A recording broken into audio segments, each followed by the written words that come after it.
सुखी र खुसी जीवनको सूत्र अन्तर्गत म कसरी खुसी भएँ, कसरी सुखी छु भन्ने विषयमा चाहिँ सल्लाह दिनेछु।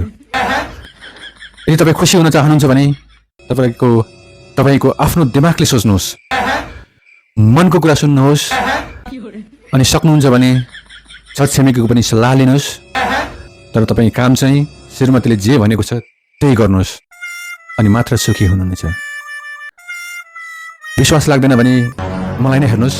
ल अब फटाफट श्रीमतीले भनेको काम गर भाइ, नत्र भने बेलुका घर बस्न मन छ कि नै, पिटा खान मन छ कि नै, गाली खान मन छ कि नै, यति गरेनस् भने के सुखी के दुखी। फटाफट गर भाइ गर, टोलाउने होइन खुइ खुइ खुइ गर्ने अब यो काम। मनले सोचेको एउटा होला तेरो, दिमागले सम्झेको अब दिमागले बुनेको एउटा होला, मनको कुरा मात्रै सुनेर भएन नि भाइ। फटाफट गर।